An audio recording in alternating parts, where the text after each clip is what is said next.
Hey gang, it's JC and this is your daily dose for Monday, November 1st, 2010, a cooperative venture with Mind Active in beautiful downtown Brentwood. We have archives top of the page, eye candy archives down at the bottom.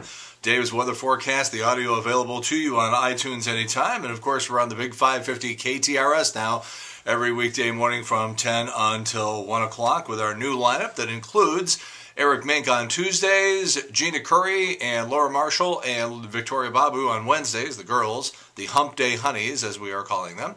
On Thursday, it's professional comedian Joe Marlotti, and on Fridays, it's the Smash and Mixtape Friday. And we're going to tell you more about that tomorrow as we are getting an avalanche of submissions of your 5 favorite songs. Just sit there and I'll give you the details later as to what to do, but it's a very, very interesting thing. You said I was out on Friday night a couple of times. I'll talk to you about it in a minute here. But everybody's talking about this Mixtape Friday thing that we're doing. It has caught on very, very quickly.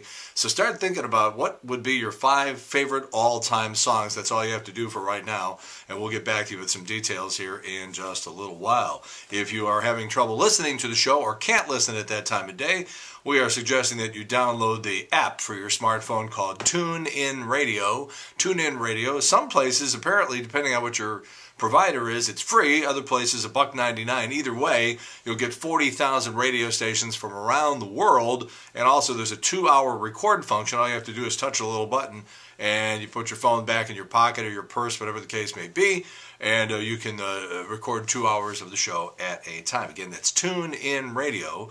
And then also we are streaming, and we run highlights and things like that at KTRS.com. All right, Friday it was Triple C's and my 3rd wedding anniversary, and so we decided to, we weren't exactly slumming it, let's put it that way. Up to the 40th floor of the MetLife building, Met Square building, MetLife, Met Square, I always get confused. 40th floor, Kemols, and thanks to Mark Cusimano, and Frank, by the way, who did a little work in the background on that thing too. But we had a wonderful meal, and Mark came by, so we had a great time having dinner at Kemols. And then we went down into South City and had dessert and wine and listened to the amazing Jim Becker on piano at LaRusso's, and then it was off to Carl's 40th birthday party. Now, my guess is that here on Monday morning as I'm recording this, Carl's probably just regaining consciousness right about now. I'm fairly certain they needed dental records to identify the bodies after this party, but Carl is now 40. I will only tell you that, you know, I get up about 4:30 in the morning weekdays, and we got to bed at 3:15 a.m. on Saturday morning, so that was very, very cool. We had a wedding to go to on Saturday night. Congratulations to Phyllis and Larry Hoffman on the wedding of their daughter Leslie. A lovely event at the Frontenac Hilton. And Dr. Hoffman, dentist to the stars, by the way. Now, I have to tell you something funny that happened. You know, I'm down to 183 pounds.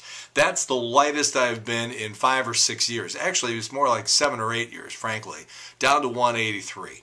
Now, I am insisting that Triple C refer to me as the situation. So I'm feeling pretty good about myself. Look good in a suit, go out to the wedding, and I'm just, you know, sort of, you know, partying off there in the corner. And I look across the ballroom there, and I see a guy that I'm pretty sure I know that I haven't seen in a couple of years because I know that he had moved to Phoenix for a couple of years. So I see him, I look at him. There's not a lot of guys who look like him. A little bald guy with a cookie duster, and sure enough, I go closer I get over there.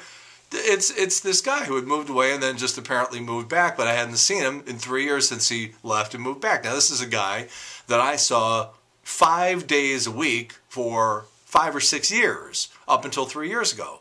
Okay, so I just want to repeat that. I saw this guy 5 days a week, every day for about 5 or 6 years. Haven't seen him in 3 years. I see him at this wedding reception, so I go up to him and I'm like, hey, and he gives me one of these. Like one of those, who the hell are you looks. And so if I look at him, I go, it's JC. He goes, and this is what he says to me. Wow, the years haven't been very kind to you.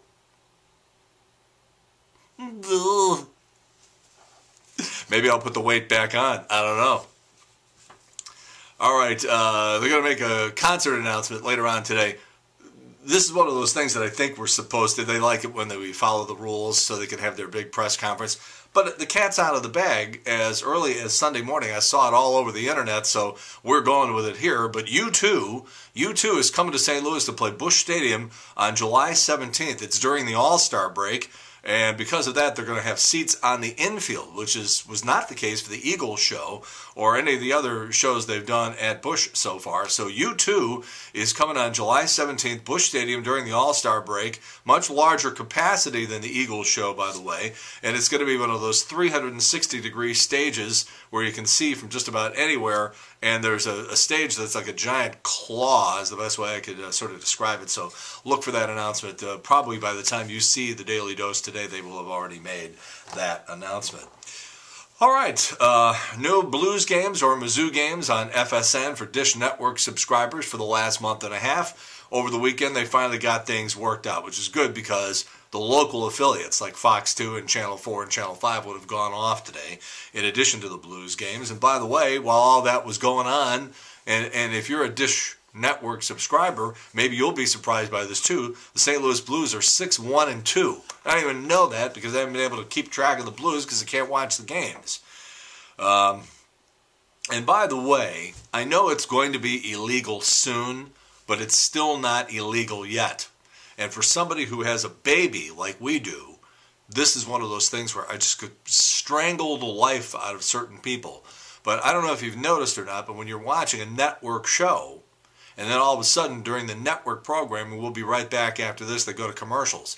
But then when they go to the local commercials, like, for local businesses and stuff around here, the volume increases by about 40 or 50%, and it'll just about blow you out of your chair, make your eyeballs bleed, and wake up everybody in the house. I know that's going to be illegal soon, but I don't know when. I have to do a little, as they say in Channel 4, I have to do some extra digging because I wanted to know. Very, very sad situation. George Hickenlooper, the movie director, died over the weekend. He was only 47 years old. This is a guy who went to SLU High and directed the 2006 movie Factory Girl, which Bob Dylan threatened to sue him over the movie, which is a whole nother story. George directed a movie called The Man from Elysian Fields with Mick Jagger and Andy Garcia and Angelica Houston. He was really making a name for himself, and as a matter of fact, he was scheduled to be on our show week after next because he had a movie coming out called Casino Jack, which we're seeing a week from today. And George was only 47 years old. He was a father. He was a husband. He directed a movie that was shot here in St. Louis, I think it was in 1999, called The Big Brass Ring with William Hurt and lots of St. Louis extras.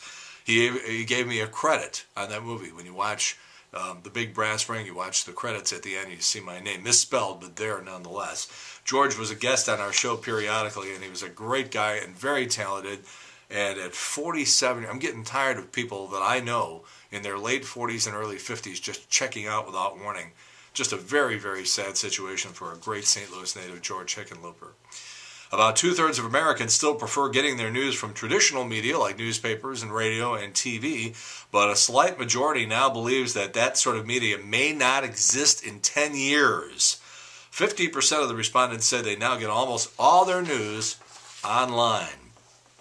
Okay, a judge in New York has decided you can sue a 4-year-old for... Last April, 2 kids were racing their bikes on a sidewalk in Manhattan. Their moms were watching. An 87-year-old woman steps out in front of the bikes, fractures her hip, goes to the hospital for surgery, never recovers, dies from unrelated causes, and a judge has now ruled that the family of the 87-year-old woman can sue the family of the 2 4-year-olds. We're going nuts in this country.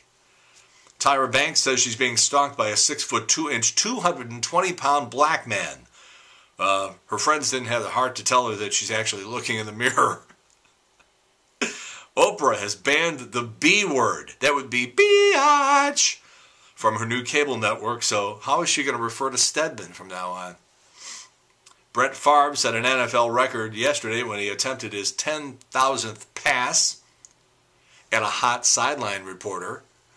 Birthdays today include Bo Bice, the Southern rocker who took second place during the 4th season of American Idol, Jenny McCarthy, 38, Toni Collette from The Sixth Sense and the Terra thing on HBO, what's it called? The United States of Terra, and the lead singer from Aha, whose name I can't even pronounce, is 48 today, so I don't even know why I bothered. 2 more days of this crap, folks. 2 more days, today and tomorrow, and that's it. And then this election is over. I hope you got a chance to see some of the Jon Stewart special on Comedy Central, the rally to restore sanity and or fear. It was very well done for most of the show. Glenn Beck had his big rally on the mall last summer. Albert and Tony were there, and I've already commented on that. I think it was stupid for them to do that. The police estimates on that crowd were 88,000.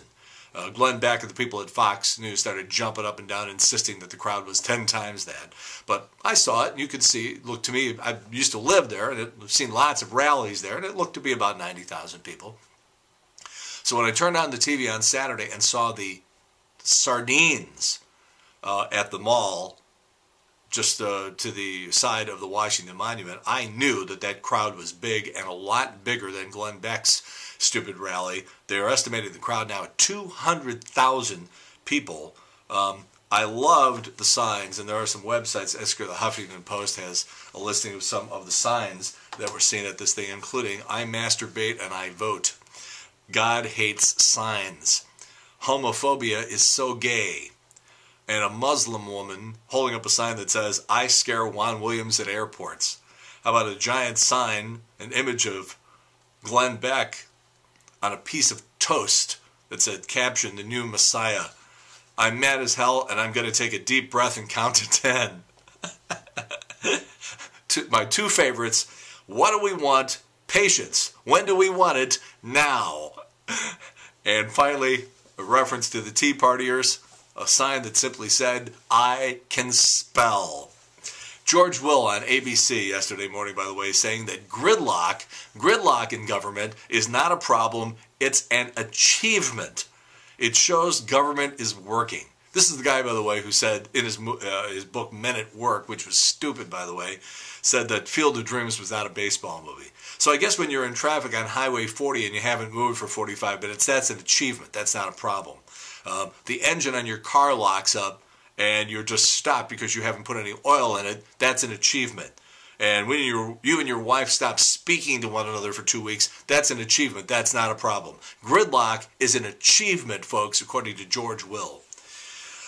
It's over in 2 days. And then we get to have some real fun when these dopes that are going to elect tomorrow realize that they can't do what they need, what they've been telling everybody they think they need to do when they get into office. They find out that they can't do it and it doesn't work. All right, JC's Video Village 1993, a review that I did on Channel 4 News of the movie Alive. That was that movie about the South American rugby team that crashed in 1972 and had to resort to cannibalism. I just had a lot of fun with that piece. The Wayback Machine is from the late 1980s and a segment from Donnybrook where I was just absolutely attacked by that creepy old man, Martin Dugan. The old school photo goes back to 1982 and a photo of a very, very prominent St. Louis broadcaster, but I'm not going to tell you who it is because I wanted to sneak up on you, but make sure you look at the old school photo today. JC's Eye Candy, bonus today. We got some shots of the cheerleaders yesterday who actually look happy. Imagine that. Go Rams. And also an almost unrecognizable Brenda Warner. So that's something you can see on JC's Eye Candy today. All right, that's it. The Daily Dose for Monday, November 1st, 2010. A cooperative venture with Mind Active in beautiful downtown Brentwood. And in the meantime, we've beaten this one to death. Have a good one. See you later. Bye.